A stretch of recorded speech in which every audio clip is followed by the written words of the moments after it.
How you living, Guardians? Unseen Inquisitor here, and welcome to another Strike Showcase. This is where I check out a strike during a hero level Nightfall, kind of commentate over the mediocre gameplay and just what's going down with the strike. So, up on the chopping block for this showcase is going to be the Lightblade strike from Witch Queen. It takes place on Savathun's Throne World. Void Surge is active, so I'm running the Lich build that I went over for New Light Basics. That is my go-to build anyway, so that's pretty cool. And it's anti-barrier and unstoppable as a Nightfall, so that's why I have auto rifle and hand cannon. Quicksilver Storm is just a powerful auto rifle in general, so it's a really good exotic as of the right now, anyways.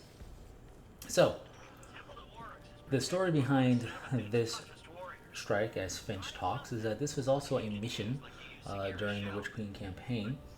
And while the Witch Queen campaign for me was kind of lackluster overall, it had some, good moments, don't get me wrong. It's just, I prefer, for example, Lightfall. It just grabbed me better, which is kind of a hot take, than Witch Queen did.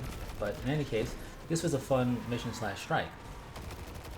So, Alak-Hul, who is rival of Oryx, or was a rival of Oryx, returns. This is kind of a continuation of Alak-Hul's story, even though it's not directly feeding anything about Alak-Hul. It's just we see him again, because we saw him in Destiny 1 where we killed him on the Dreadnought in the Sunless Cell Strike. So basically the idea is that we're trying to get to the temple to Oryx, which Alak-Hul is guarding, which is kind of like continuation of the kind of, not joke, but almost irony in a way. But anyways, so we're on our way, and we encounter Alak-Hul away from his post immediately. So once we clear out the enemies in this area, he kind of teleports back to his post, and we gotta go pursue and find the temple. So that leads us to this hallway, and this hallway has a bunch of hive in it. It's closed off, so we can't progress any further until we deal with the Hive Guardians. There will be 3 of them. They're all, from my recollection anyway, that when the ones I saw, and there are 3, the Titan variety of Hive Guardian. Don't forget that the Hive itself, when it gets to critical health, is finishable, but don't forget to finish off the Ghost, or they will come back being Guardian, right? So, in any case, finish off all 3 Ghosts, and you will be able to progress further. Now, Alak-Hul was in the Sunless Cell Strike in Destiny 1 because, being a rival to Oryx, when Oryx came to power as the Taken King, we presumed that he basically captured and imprisoned Alak-Hul in that Sunless Cell. So what's actually kind of cool about that is, the whole story of that strike is that Alak-Hul will be a worthy successor to lead the Hive. And here we have Alak-Hul defending Oryx's temple, but still, when you consider that Alak-Hul in life, prior to being a Guardian, Hive would have been a danger, definitely a danger here. So you'll see in parallels in the final boss area that while in Sunless Cell, literally no light in that cell, basically pitch black to deal with the boss, was an interesting boss fight for sure. This is not the case, but this boss fight room is also circular. You also drop down into it, so it has some parallels. Anyway, we are progressing forward after dealing with those Hive Guardians, and we are going to a auto-scroller. This is a ferry ride. We're going through the canals and in Savathun's Throne World, and we need a ferry to do so, apparently. So that's what we're doing here. Now, the thing about auto-scrollers is that for people, it tends to be hit or miss, mostly on the miss part for enjoyment continuously. It's usually, a fun time the first couple of runs through something that has an auto-scroller.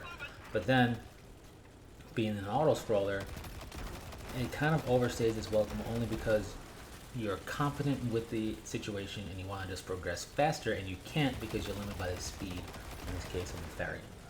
So that's unfortunate.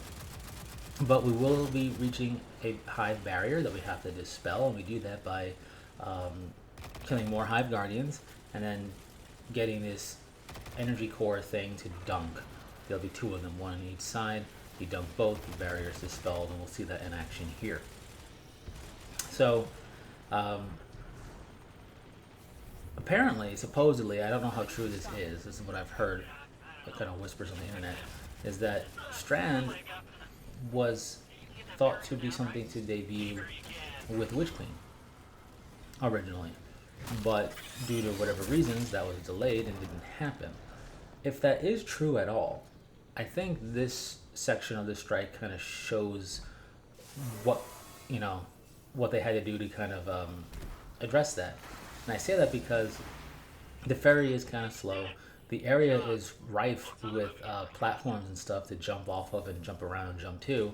And I imagine if Strand was a thing, if they were going to include any grapple points in strikes, this would be the strike to do it in if it debuted with Witch Queen, to kind of nimbly speed up the process of going through the canal area without needing a ferry. But since that never happened, it almost feels like the ferry was added in for us to be able to traverse this and just kind of deal with the slowness of it. I don't know. It's purely speculation because I don't know how true that rumor is. But anyways, more of the same here on the ferry. You just gotta kill things. Now, what is kind of interesting about it being on a ferry like this is that unless you make quick jumps to platforms for ammo grabs, you're basically going to be dealing with a lack of ammo pickups because everything falls into either the pit or onto a platform you're not on. So ammo conservation could be a bit of a thing here. And if you put rifts down on the ferry, as you saw, it doesn't stay with you, which is unfortunate. This is the last section for the ferry. I don't know why we're doing this. Basically, the ferry stops because Finch, a Hive ghost, is having trouble with Hive tech. I don't know. But anyways, we just kill a bunch of Thrall, and then we're able to progress forward into the next section of the strike. Now, the reason why I think the ferry section really hurts things is not because it's slow, but because the next section is also slow. But the next section is pretty cool, and a cool throwback as well. But when you have an auto-scroller, which typically so, that is followed by another section that's going to slow you down, it kind of wears on the player a little bit. So what's cool about this section is we have Weight of Darkness. Now, the moment Weight of Darkness affects you, you lose your ability to double jump. When you get the Weight of Darkness times 10, you just walk really slowly. The way you get rid of Weight of Darkness temporarily is by these lanterns. You go up close to these lanterns, or whatever you want to call them, and you wait until Weight of Darkness is pulled off of you completely, and then you run forward. The thing about those lanterns is they will slowly change color. The glow in them will turn to like a yellow and get darker into orange into red. Then they will detonate, and then they'll be useless, and if you're in the detonation, you'll die. If this sounds familiar to you, this is because you've done the Crota's End raid in Destiny 1, and this is the whole first section of that raid, is to traverse from lantern to lantern and then go build a bridge. Now, we're not building a bridge here, nor do we have bottomless pits, or death pits, I should say, to worry about, but we are still traversing the same way. So I thought that was really cool when I first saw this, and I don't mind this section. Unlike auto-scroller, which you can't really do anything about, you can learn the path better or figure out ways to speed yourself up here or whatever the case might be, and it's a fun callback for sure. There's no obvious aura of how close you have to be to the lantern, so you get pretty close to it to make sure it's working for you. But being that this is basically the whole first section or the first encounter area of the Crota's End raid, and we have it in a strike, and we have Crota, the raid boss of Crota's End, both as a Nightmare Hunt and there's an Eternity boss, I don't foresee Crota's End necessarily coming back as a Legend raid anytime soon, unfortunately, because it was fun. It feels like that raid is more so being picked apart for content ideas and not so much to be a raid itself in the future again. Anyways, with that said, with this section in the strike, however, once you make it past this little portal, Weight of Darkness is lifted for everybody, so you don't have to wait a year and a day for Guardians far behind to catch up to you. So that's pretty cool.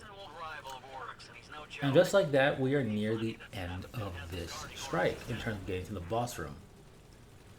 And finally, we see some unstoppable champions, right? We didn't really see any throughout the entirety of the strike thus far. Anyways, lucent moths are dangerous no matter what content they're in, so just watch out for them. They can take you from full to critical real quick, and they can kind of sometimes come out of nowhere. So watch out for that. Now this section is a bit of a battle, which I like. I enjoy sections like this because it makes the setting feel more lived in, more organic, if you will. You know, instead of turning a corner, having all these enemies waiting to fight us, we turn the corner and we have these enemies fighting each other. The Scorn are attacking the temple, and Alak-Hul is leading the defense. With this vicious light blast there, which will kill you very fast. They hurt. I'll show that off in a little bit. But it's Scorn versus Lucent Hive, and it just makes sense, right? It just makes this area feel more like a limited setting and not just curated to be fighting us. And I just appreciate stuff like that. So here I'm going to stun an Unstoppable, and then I'm going to die, not before casting a fun super. But yeah, those vicious light shots hurt. I think they got a little bit of an AoE, I can't tell. But Alak-Hul could machine gun fire them, and this is not something Alak-Hul could do in Destiny 1. He just had his axe and ran around, you know, slashing and stomping or slamming at you. I don't think we ever, that I can recall, see Alak-Hul perform, you know, a traditional super or anything like that as a Hive Guardian. And I think Vicious Light is kind of the inference of the powers of being a Guardian in Alak-Hul's hands. So that's kind of just interesting because any other Hive with the power of the light we see supers cast, but not here. What we do get though is a pretty cool boss room in this Temple of the Navigator, which is a temple to Oryx. You can see Oryx in the background there fighting a worm as a statue. Yes, those are orbs of power. They do rain down in this strike periodically, particularly during his health gating, which makes, you know, potential super usage and whatever a bit more, you can be a bit more cavalier about, because between the orbs that your fire team makes and between the orbs that drop and between your armor mons, whatever else, you can get your super back again kind of quick. So Alak-Hul looks really awesome. It's got his big helmet back on. You can kind of kite him around. We'll do some blasts with his range attack. He'll try to slash at you with his axe, and he'll stomp around menacingly as you try to kite him. But during all this, you also have Hive. Hive will be spawning in. There will be champions that spawn in, and at his health gate, we'll get light, you know, light Hive, or not light Hive, Hive Guardians. There we go, like right now. So, with that said, don't forget again to finish off the Hive Guardians, or else you're gonna have a headache, right? So here I thought that was one of our ghosts, but then I realized it has a finisher marker above it, and realized it's not one of our ghosts, so time to finish it off and have Alak-Hul come out of his channeling thing. Anyways, it's a fun boss fight. I enjoy the room. It's got open space, room to navigate.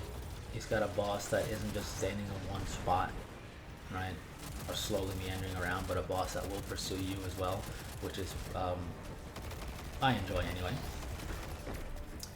We have a pretty cool statue there of Oryx and a worm, and Temple to the Navigator, which is in reference to Oryx, and if we remember Ghostly Deep, that dungeon, the Trace Raffle Exotic, is called the Navigator, so that's kind of interesting.